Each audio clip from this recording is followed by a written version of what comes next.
Hey there, and welcome to the first episode of my podcast. Ooh, we're going to be talking about some crazy stuff here, so stay tuned. But for the first episode, I have Tagan with me.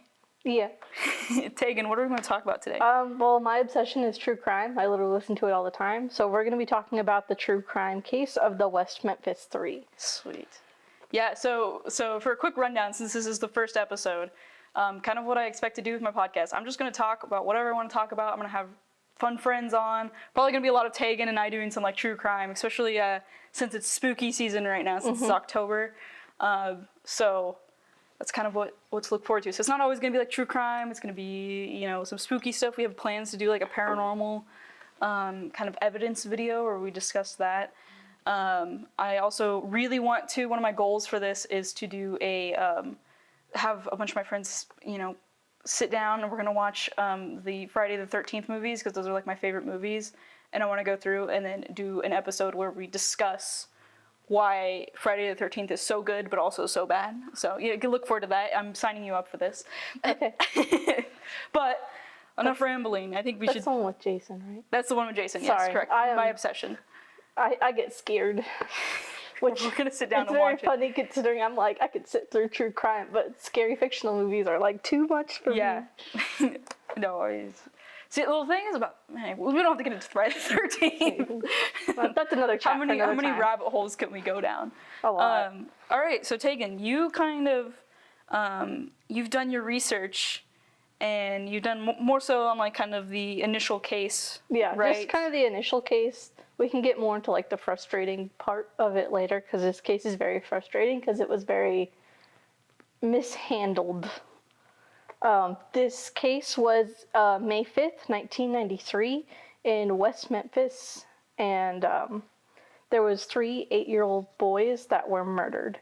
There was Stevie Branch, Christopher Byers, and Michael Moore. And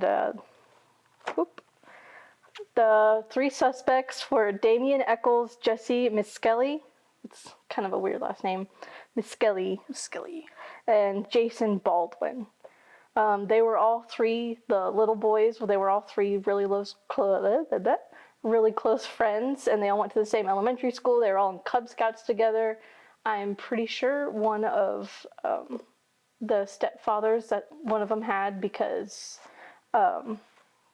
Christopher had parents that were Melissa and John Mark Byers. That was the stepfather, which I'm pretty sure I was telling you about earlier. So John was the stepfather? Yes. Okay. Well, 2 of the boys had stepfathers. Okay. There was also Stevie Branch, who had Pamela and Terry Branch. Terry Branch was the stepfather for them. And then there was Michael, who had, Dana and Todd. They were just regular. They stayed together. No steps there. No steps. No workout. Okay, so timeline here. So it's May 5th, 1993, 2:30. Stevie got pulled out of school by his mom, Pam. They're just doing the regular things. She was going, hey, do you have homework? I got homework. I got it done. Put it on the fridge. Bam. School got out. Friends come over. It was back then. Everybody went to each other's houses. Is Stevie home? You did that. You all went over the neighborhood. Oh, yeah, for sure. So Michael came over and was like, Stevie home. Pam initially said no because she was about to go to work. So she was cooking, trying to get the kids wrangled, because he also had a sister. And she was about to get ready for work. But, they did the little kids, pulled the puppy dog eyes, and they begged. And she was like, okay, but if you are not home by 4:30 p.m., you're grounded for 2 weeks. Which for an 8-year-old, wow, 2 weeks. That's kind of a lot, just for for a time restraint, But by 3:35, the other little boy Christopher came around, and Pam told them that they had already left. So he went off to go find them. At 4:15, Terry Hobbs, the Stevie's stepfather, arrives home from work, and by 4:45, Stevie's still not home, and he was supposed to be home by 4:30. So it's already kind of a, we're getting nervous because, where are they? Where are they? Where are they at? It didn't really say anything about them being initially like, maybe it was just like, they're out playing still. Gonna have to grind them later. Yeah, one of the things I think is like kind of important to keep in mind is this is 1993. Like the like norm wasn't as strict as it was today. You would go out and you would go play with your friends for hours. Until You'd ride your bike outside. in the street. You would, like 8-year-olds would just be like left to run the town. It wasn't this like scary like, oh, I'm not leaving my child out of my sight like it is today. It was a small town. Nothing ever happened. Yeah. So like when it did, they freaked out. Yeah, so the parents probably are just like, oh, They're probably they just didn't like, check what time whatever. it was. Not everybody had a cell phone in their pocket to know what time it is either. So. Yeah, how would he supposed to know? Sorry. Anyway, maybe he had a watch. Maybe he had a watch. Maybe he had a pocket watch. I don't know. He was a Boy Scout. They were handy. No, he was a Boy Scout. He was supposed to tell by the sun. Oh, yeah, for sure. Anyway, by 5 p.m., Terry's taken Pam to work, and after he drops her off, he's looking for him immediately. By 6:30, that is the last time Christopher Byers is seen by his parents. Christopher, not the one that's gone and they went to work, is seen by his parents. Mark Byers begins looking for about 4 hours or so. Oh, wow. So at 6:30, a neighbor, so it's kind of like last sightings right now at 6:30. As she was leaving for church, she said that 3 boys zoomed by and it was Terry was yelling at them. Okay. So that's at 6:30. Yes. Okay. So at 7 p.m., Christopher Byers' adoptive father, John Mark Byers, reports Christopher missing to the police. And between 5 p.m. and 9:18 p.m., Terry Hobbs spends time with his friend, David Jacoby, at his home. His son's missing. And he's just going over to a friend's house. Yep. He's just like, it's fine. Okay, that's kind of suspicious right there. And was that one of the stepfathers? Mm-hmm, okay. Mm-hmm. Okay. That's the one I told you. I kind of have a little preconceived notion, but anybody can have their own opinion. Yeah. His friend David states that he didn't appear to have any concern over Stevie. They spent a lot of time playing guitar and hanging out. And Terry left his home for about twice by himself, unaccounted for up to 2 hours. That wasn't suspicious at all. That is insane. Mm-hmm. I don't know. Maybe I don't have children, but if I even remotely thought my child was missing. I have cats, and if I can't see them in the room, I panic a little bit. You know what I mean? Yeah, I'm like, where are they? I have a big house, so if I haven't seen Bandit for a while, I'm like, where'd he go? Yeah, if I haven't seen them move for a second, and I'm like, where are they? I don't know. I can't imagine an actual child who I mean, obviously they knew that they were gone, but I don't know. I would be worried. But yeah, by 9:18, Terry goes to pick up his wife Pamela from work. No mention of Stevie, nothing.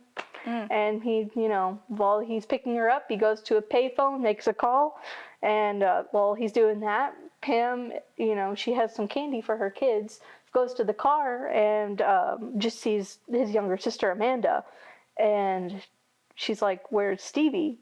And she said, "Mama, we can't find him." Yeah. So Pam immediately thought the worst.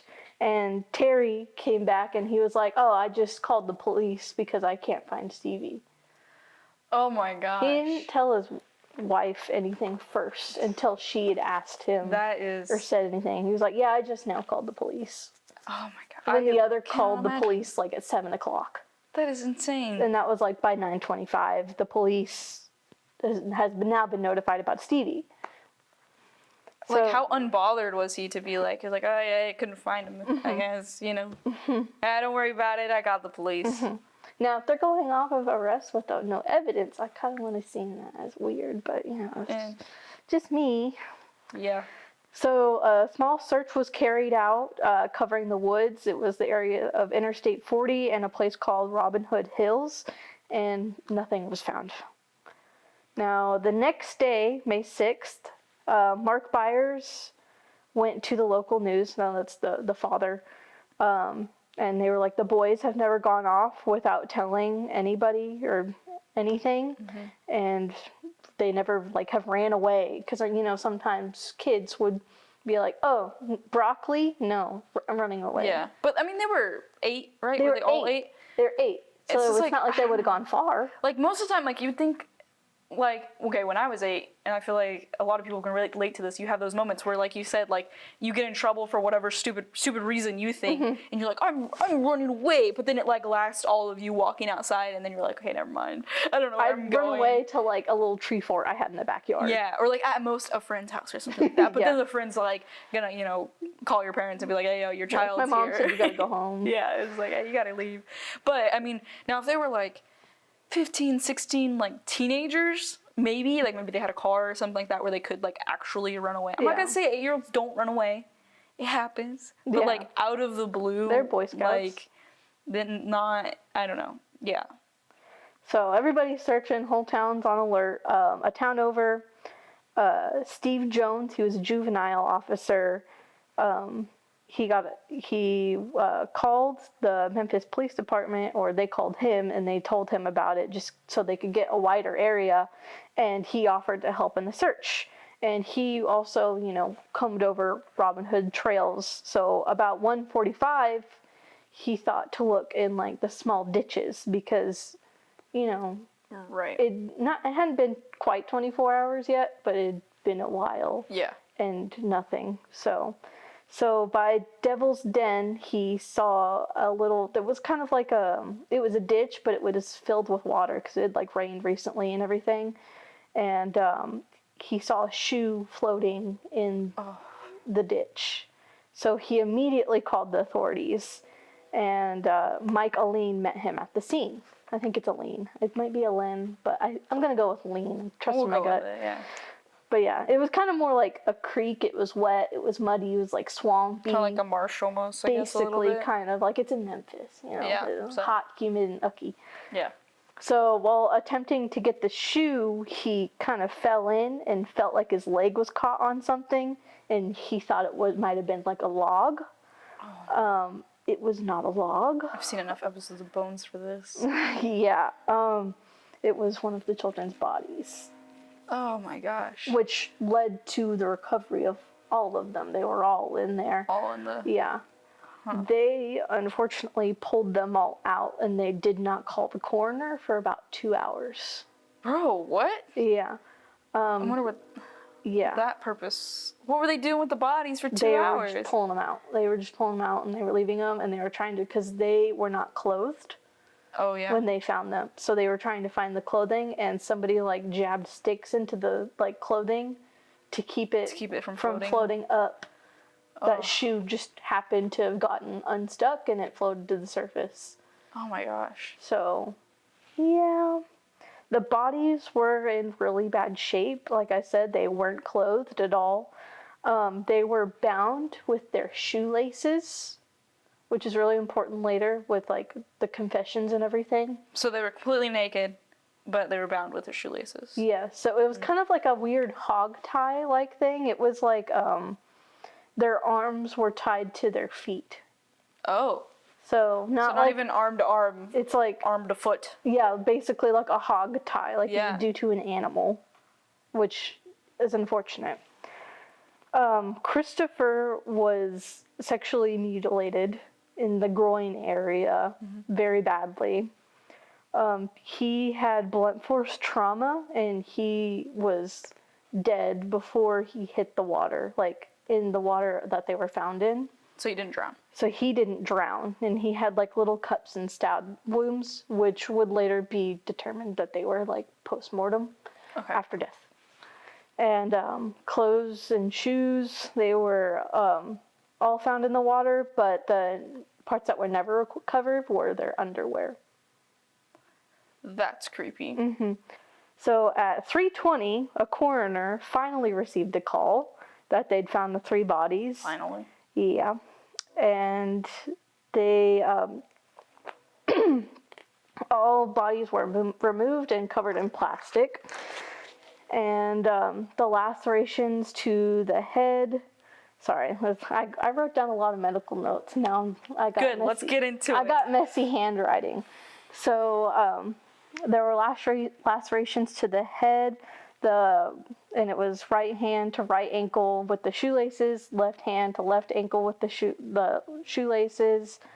That was on the first boy. Lacerations to the head. Rigor had set in, but could not tell what to do degree because the legs were tied. Right. So it kind of, so after death, they get stiff, but they were tied in like one position. So they were stuck. So that kind of made rigor easier, like, to set in. Because they weren't, like, moving or, like... Yeah. Because they were confined to one position. Yeah, so, I think it was Stevie had lacerations to, like, the face and the neck, and they were bite marks. It wasn't human. It wasn't human. It wasn't human. So did they think It's that probably was just animals. probably afterwards? Yeah, maybe? they never really went into, like, anything. Of course. Because, Of course. that's evidence. That's Like, evidence. why not go into the bite marks that are on the body, even if it's an animal? Like, Yeah. because wouldn't that tell you? Because, I mean, if the bodies were submerged in water, theoretically, they probably weren't getting bite marks while they were underwater, so it happened sometime between the killing and the water or whatever. Anyways, what do I know? Yeah, and then they all had signs of postmortem staining on the face and chest. So that's kind of like where all your bodily fluids like sit. So they were all face down in the water. There was little to no DNA evidence left because, when you're underwater, that all washes off. Oh, yeah. And Michael and Stevie, because I said, Christopher he was dead before he hit the, Michael and Stevie, they had drowning and multiple injuries also. So they were alive when they went in there, but Chris was not.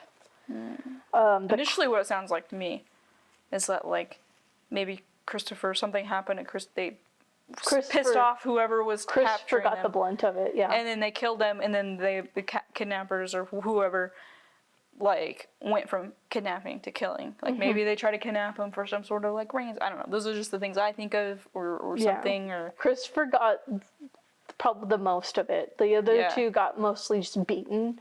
Christopher just got the full-on treatment, unfortunately.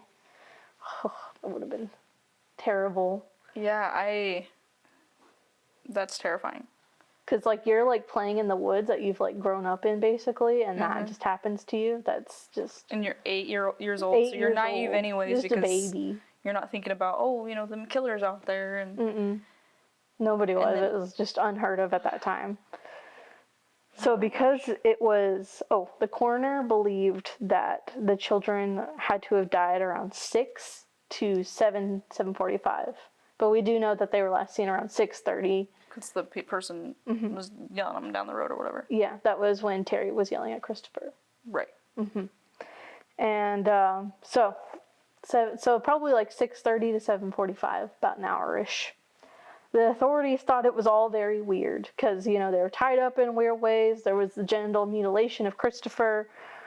They were, like, baffled. They didn't know what was going on here. They'd never seen something like this before. It was just not normal for a murder, like, in that town. Yeah. They didn't really get any murders in that town. So that's when they kind of took it in a completely different direction because it was the height of the satanic panic. And they thought they found it near Devil's Den, and they were like... Devil's Den, they were tied up. Yeah, there was, like, so they bite thought it marks. was some sort of, like, ritualistic killing, because I think it was a full moon that night before. Yeah. So the police suspected there was sexual assault, but it would be later demonstrated that it wasn't in court. But the coroner that they did call out, to go back onto that, he failed his medical examiner's test twice and never took it again. He wasn't board certified. Oh, so it was a coroner. Yeah. So all the information they got out of him was... Yeah, because he's just faking until he makes it, Basically, probably. He's just trying to get a paycheck, being like, oh, I'm the coroner, but, like... Yeah. Sorry, I forgot to mention that part. It's just like a little detail. Yeah. It's okay. They also forgot to mention that part in court. They were like, we got it. We got the info. Yeah. So the whole town was in a panic. The rumors will be like not the death. That's a little inappropriate, but downfall of the 3 boys that they do arrest because the rumor mill keeps going, and the police go off of these rumors without evidence. Of course. Because that's how it works. Yeah, that's law in America. They were like, hey, it's satanic. Let's do this because it happened on the night of a full moon, and authorities took it in that direction. So going with that idea, they called Jerry Driver, who was a juvenile officer who knows about Satanism and the occult. Right. He had an obsession with Damien Eccles. So when they were like, hey, who's a list of people who do you think done did this? Dabbles in that sort of stuff, or who do you think would fit the bill? Basically, they just asked, hey, can you give us a suspect? You know, which I guess, you can go, that's kind of what you do. Like, hey. You gotta start somewhere. You gotta start somewhere. But he immediately was like, oh, Damien Eccles, Jesse Miskelly, and Jason Baldwin. Those 3 people I know of that are just poor and live in a trailer park. I didn't realize that was like how they got into the mix, was basically just being like, it was basically draw of a hat, being innocent. If he hadn't mentioned their names, I mean, they probably, I'm not saying that they never would have been brought up, but it probably wouldn't have gotten like that. But that was just no forensic evidence, no interviews it was just from rumors. But he basically got onto Damien Eccles when he got arrested for with his girlfriend. He did do a breaking and entering of somebody's trailer.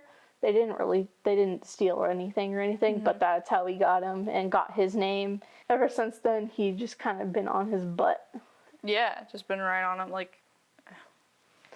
But Damien Eccles, he grew up poor. He lived in a mobile home with his family. He was a high school dropout. He was like that ultimate outcast, like black clothing. He wore a black trench coat, long hair, tattoos. He did have evil tattooed on his knuckles. It's pretty classic for the 1990s, right? Like, he listened to heavy metal. He just kind of looked the part, and he was also into magic and the occult. He was a Wiccan, which people just kind of automatically assumed that was Satanism. Oh yeah, same thing. Burn the witches, right? Yeah. Basically, it kind of like a witch trial. Yeah. Because when asked, like, do you believe in a god or anything? He's like, I believe in a goddess. Like, he believes in, like, the goddesses. He was that kind of Wiccan. Because if you don't believe in the traditional god, then you're obviously, like, gonna kill people. Basically. Obviously. There was a lot of just, like, well, you believe in a god, right? So then you believe in Satan. Yeah, But he fit the narrative. He was basically just like, you fit it. Because there was a lot of police pressure of like, you need to solve this. Like, how did this happen to my children? Other people were like, are my children next? You know, they had a lot of I just think they had a lot of pressure to just close it. But that pressure came with like, okay, we just need to put someone behind bars so we stop getting pressure from the public. I just said pressure a lot. I'm sorry. Sounds like a lot of pressure. It is a lot of pressure. So he also did spend time in a psychiatric hospital. He had depression and suicidal tendencies, which he also got arrested for that because his parole officer, sorry, I'm bad with names. I'm terrible with names, yeah. Jerry Driver, who was obsessed with him, he arrested him because threatening himself or whatever broke his probation, which he wasn't even still supposed to be on probation because he was 18. He wasn't a juvenile still. Right. Because that should have gotten whatever. But that put him on his probation, and he basically just kind of became his little bitch. Damn. It was really hard on him. Damn. Him and Jason, his friend Jason, who was also went to jail with him later on. Spoilers. They were like brothers. Basically, their motto was kind of like, anything you have, we have. Like, they basically just shared everything, money, music, clothes, because they were poorer than poor. So guilty by association, I guess. Of course. Yep. And Jason had no violent past, like, at all. So just to clarify, this is Jason and Damien? Damien. Okay, Jason and Yes. Damien are the two that were close. Yes. The police zeroed in on Damien, like, hardcore. They questioned him, like, several times. And Damien was like, I don't know anything. Like, he was home with his mom, and he was with his friends. He watched his siblings. Like, he's a busy boy. However, they did a polygraph on him, which polygraphs are not reliable at all. It's they're not even used as evidence in court because they're so unreliable, but he failed the polygraph test. So that just further stacked up with It's like they couldn't use it as evidence, but they were also kind of like, well. Yeah, it basically but you kind of just helped failed it. with their assumptions. Yeah. You know Even what they say about assumptions makes an ass out of you and me. Yes.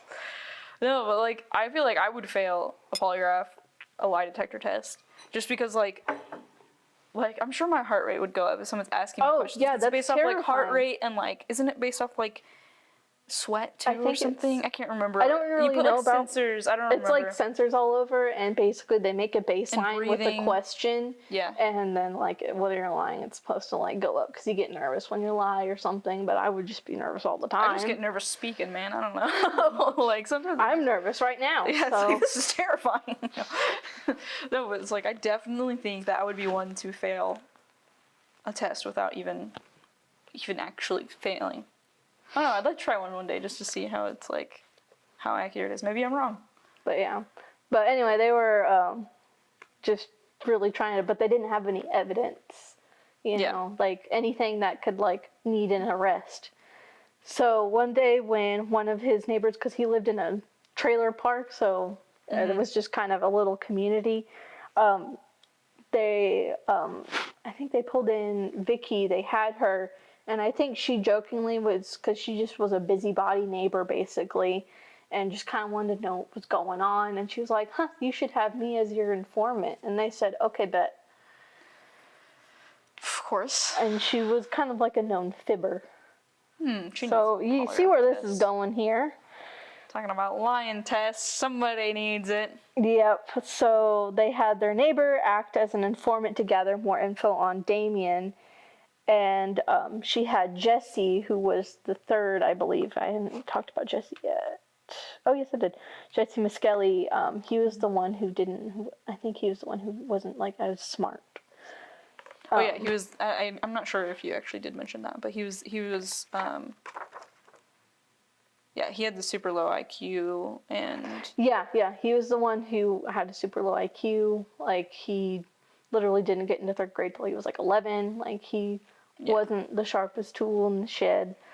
And it was kind of like well known around town. Yeah, I watched a couple of the interviews, which I think we'll get into a little bit more later. But he was just one of those people you could tell, like you know, a little slow, a little like not really understanding the situation he's in. Literally, you can like when you like his police interview, when you hear his voice. I'm not saying like all people who are dumb talk like that, but like you can kind of hear that he's not like.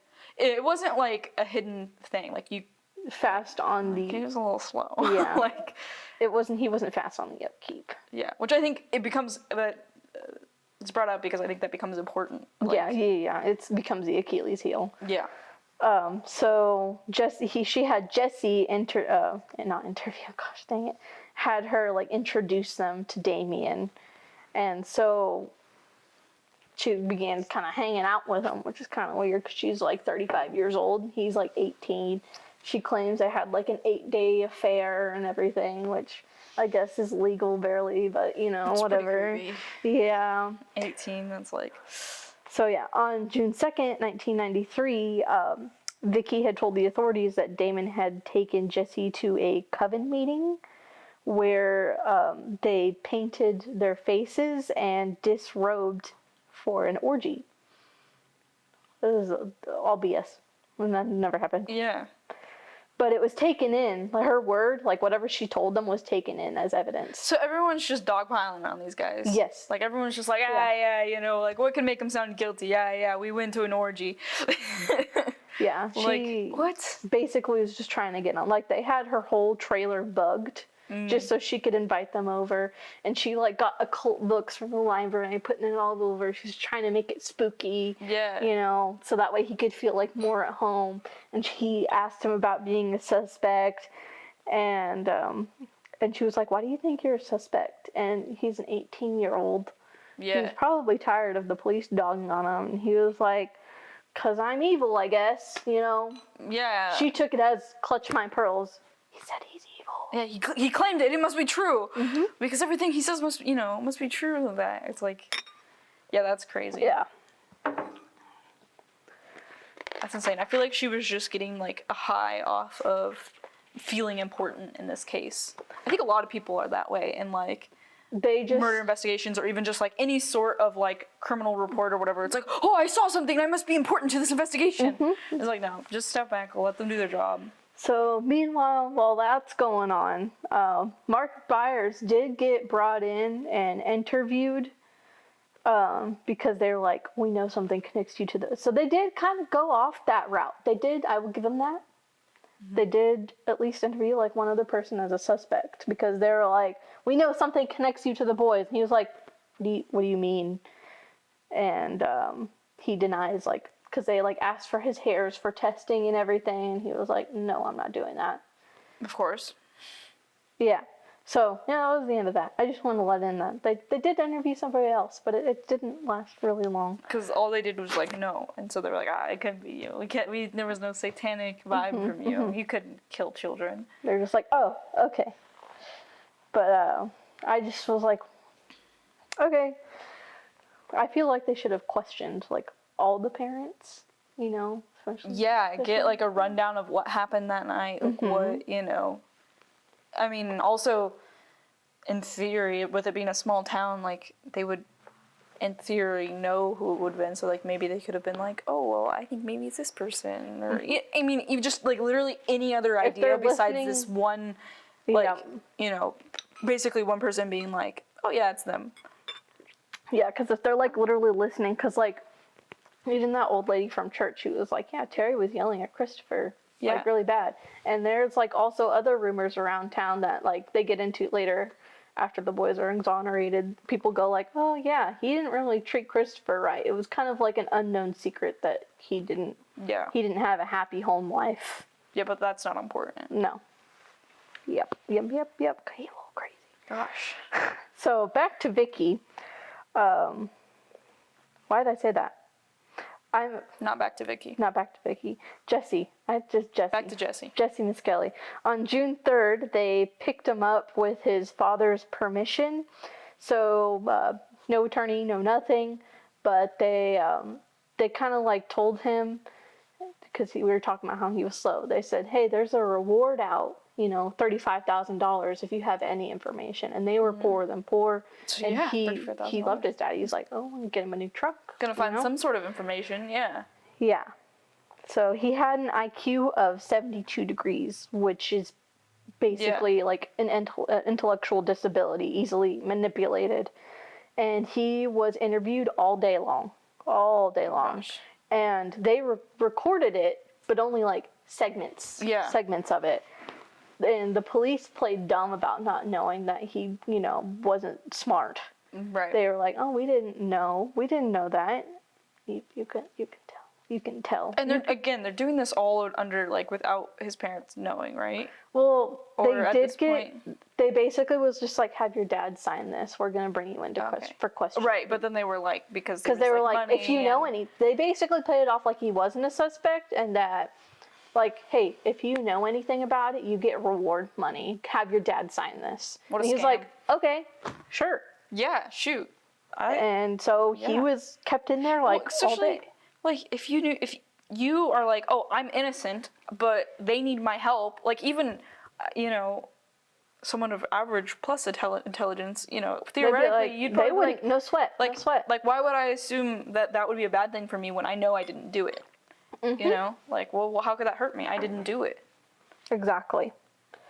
But they basically spend all day long leading him and breaking him down to give the perfect confession.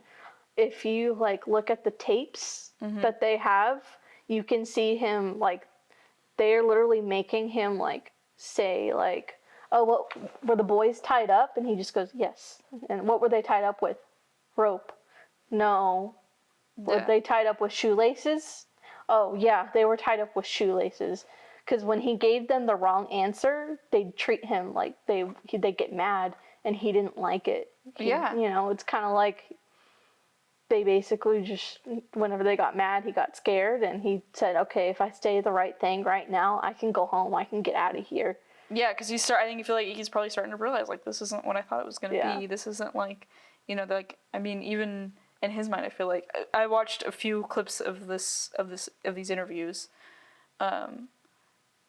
but yeah, you could tell he was just like overwhelmed because they were asking questions over and over again. If like it weren't the right answer, they'd ask it again, and it was almost like if you were to tell a kid a story, and then you'd be like, no, you say the right thing, and then they would just say what you want them to say. Yeah, they showed him pictures of the bodies, which, you know, he kind of, his mind was a little bit younger, and he was 16 at that time. Wow. So very scary for him. They made him say what happened because they had all the information. They just need to give it to him, and he kept going. I went home, and they were like, okay, you came back in a little bit. I went home. Yeah. Damien even called me and asked me where it was. No, you didn't go home. What happened now? And it's just kind of like really sad. They even asked him, okay, what time did you guys grab the boys? And he was like, 9 a.m. They were all in school. They were like, even the older boys were in school. Yeah. And they kept basically whittling him down until he got everything right that they needed to get that confession. And once they had that confession, the movie magic happens, and they had the clip that they needed to say. They had everything they need. And that would be the leading piece of evidence they would have to get everything, to go search his room, go everything, get the arrest. But yeah, they definitely were leading him literally the whole time. So on June 3rd, they arrested Jason Baldwin, 16, Jesse Miskelly, he was 17, and Damien Eccles, who was 18. And the confession got transcribed and leaked before the trial even started. Ooh. So how, who, why, you know, I think it was to poison the public against them and be like, he said the confession. They did it. So people are already like, well, there was a confession. Like, I don't know anything about this, but there was a confession. There was a confession. He did it. So they all did it. That's what happened. Yeah. Oh my gosh. So, yeah. So Jesse's trial was September 1994. Jesse's defense needs to prove the confession was false, you know, coerced. The prosecutor the prosecution's basically just saying, no, that's the truth, that's his confession. But he recanted right after he did it. So they were basically trying to point out like the factual errors that I was telling you about, that in his confession, like originally he had said like 9 a.m. and then he had said noon, but the police led him to be like, oh no, it's 5 or 6. Yeah. And he initially, when they asked what they were tied up with, he said rope, because you know that's what any logical. That's what you tie people up with. That's what you tie up people with. But they weren't tied up with rope. They were tied up with the shoelaces. Yeah, very specific. Yeah, and the prosecution said, well, they got the main details right. Yeah, after being asked like 20 questions for it. The only details he had actually gotten right after they like bullied him into it, like even before he said 9 a.m. and stuff, is that they were in the woods and they got beat up real bad. His words, he said, we beat him up real bad. Yeah, but the whole town already knew about that. They already knew. It was, and I'm sure when they came knocking on his door or whatever to come get him, they were like, hey, questions about, you know, the children that were, you know, killed in the woods, probably. Yeah. But anyway, even though it was coerced, Jesse Miskelly still got charged with the first-degree murder for Michaels, and second-degree for Christopher, and second-degree murder for Stevie Branch. So, yeah, on February 5th, 1994, he got life with 40 years. No DNA, no physical evidence. Wow. Mm-hmm. Wow. So this was really bad news for Jason and Damien's defense because that confession was it was damning. Yeah.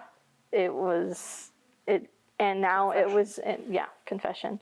And now it was being held as true up in court. So they had to fight really hard, and they really, really tried. But even the judge they had, like every time his lawyer, and he really fought for Damien. He thought he was guilty when he first was going to go be a lawyer for Damien. He thought he was guilty. Yeah. Then he actually met him and looked at the evidence and The stuff, and he lack of- was like, "What the hell is this?" Yeah.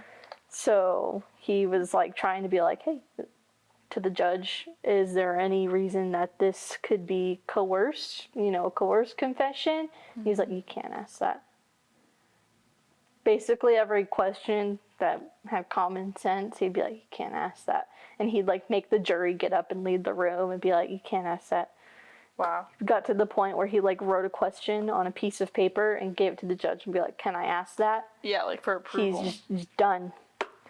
That is ridiculous. Yeah. So basically, they got the other two boys. They were basically only suggested because of their supposed satanic activities, Yeah. right? Yeah, there he was a Wiccan. Yeah, that was literally it. Yeah. And then they knew each other. Yeah, Damien was a basically Wiccan, and he was goth and listened to metal. I mean, so did the other one. Gosh, I'm really bad with names. It was Jesse.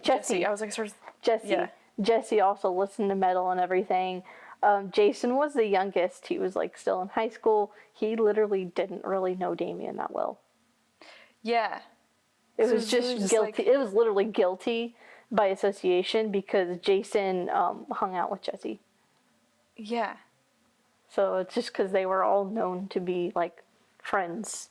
Yeah, they they all somehow knew each other. They literally Yeah. just took the misfits of their community and were like, "Yep, Yeah, please the they all public, lived. find the killer." Yep, they were all poor and all lived in the same. What a trailer park. textbook bad cop thing to do. Mm-hmm. You blame the satanic kids and the dumb kid. But yeah, what? yeah, they even offered Jason a deal to testify, and also give a confession in exchange for a reduced sentence. He didn't take it because they didn't do it. Yeah. But yeah, so they all got convicted anyway, and yeah, I'm pretty sure I don't know how long they spent in there because I went up notes up to convictions. Yeah. But they did get released because they actually did do DNA evidence and all Earlier that. this year, right? Wasn't that? I think it was 2023 they did get released. Last year. Yeah. Yeah, I was and then I think it was earlier this year so they found the DNA evidence is why I'm pretty sure that's why. something along those lines. Those were something we didn't really, Tagan didn't really go into the super depth of kind of the current. We can have a part 2. We can have a part 2, should we wish to do that. But yeah, it's just kind of a crazy deal. It's literally a textbook we ain't got evidence, we gotta blame somebody. I just get frustrated by the whole process of just everything that went down because they were just look, he has a book, it has a pentagram on it. Yeah. Did they even really have a connection to the kids? It wasn't they just thought the kids how they got murdered was a satanic ritual, and they really looked for someone who was satanic, and that is crazy. That's so frustrating that the chances of us ever knowing the true story of what happened to them is very small. I mean, luckily they are like we mentioned, they were actively trying to figure out.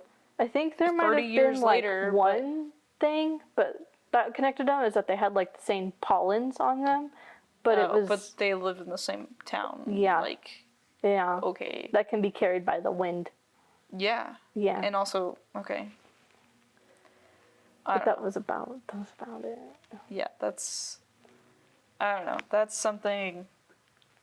It's just really, truly frustrating because whoever did do that to those boys got away with it. Yeah. And those 3 boys were in their I think they're in their 30s now. They Yeah. literally missed out from like 16, 17, 18 to their 30s.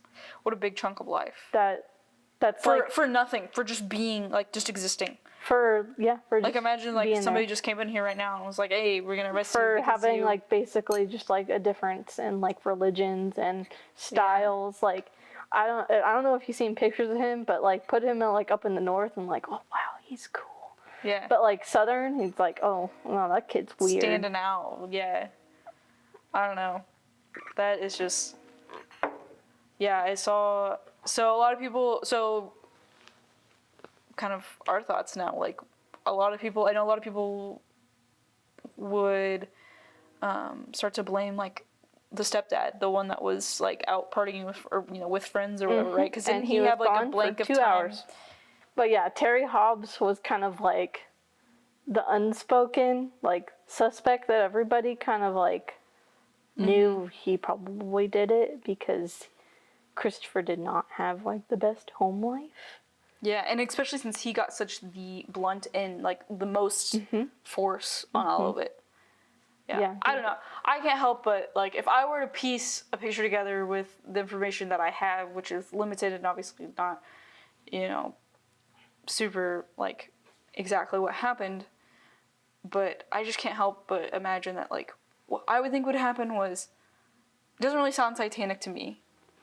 Maybe I'm wrong.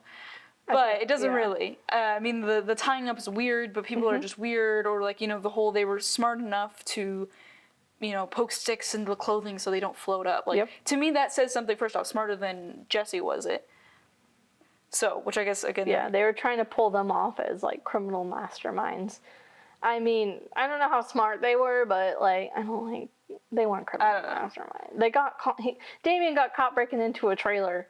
Yeah, you think that he's, like, gonna be like, oh, go break in somewhere. That's a big escalation. Yeah, it's a huge escalation.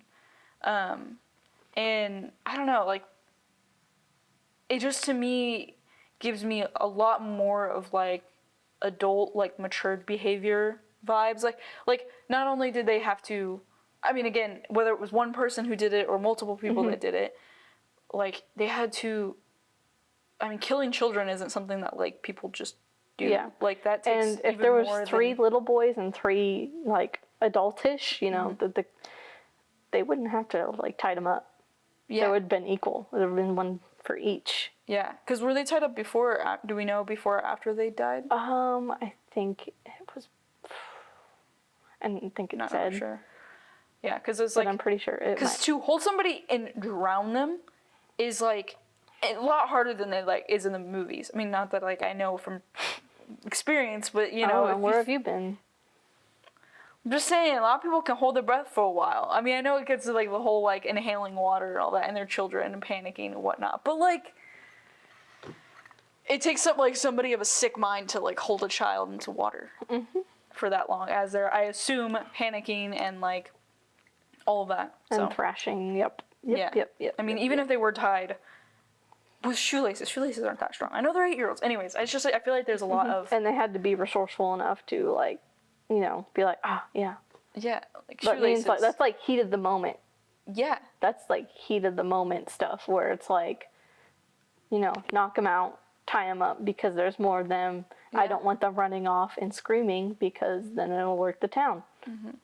Also, the fact that, like, their underwear was gone is, like, I mean, technically, you could say, like, I mean, I don't know the exact layout of this section of land, but, like, technically it could have gotten washed away or something. But, like, it's kind of weird that none of them had underwear, you know what I mean? Yeah. Unless they put them all together, but even that, I don't know, that's just, like, activity that, like, I wouldn't expect to be put on these teenage boys who, like, even satanic or not, like, I don't know satanic rituals. But I can't imagine a ritual where it's like, take their underwear. Like, that's a little specific. Maybe I'm wrong. Educate me. But I don't know. Overall, that is a crazy deal. I know a lot of what I saw, like, people's kind of reaction to it is, like, whether those boys were guilty or not, it's weird saying, like, needs more evidence. Even if they are, like, if they are, like, the trial was not fair. Jesse was not interviewed in a fair manner. Like, the fact that they were just like, yeah, these guys. Any like, that's evidence, not fair. like at all, something linking them, something. There was anything. barely another suspect, which if you had, like, in a case where there's no evidence, not having, like, multiple suspects is insane. Like, if it was, like, cut clear, like, man, there were fingerprints on the body, like, we knew it was this person, that's one thing to have, like, one suspect. It was basically when you play Guess Who, when you shake it and it's whoever's left. Yeah, literally. They were like, yep, that one. That is just, wow. No, that case is... Yeah, it's because crazy. his patrol officer wanted him behind bars, and he got what he wanted. Yeah. Parole. I can speak. Not required.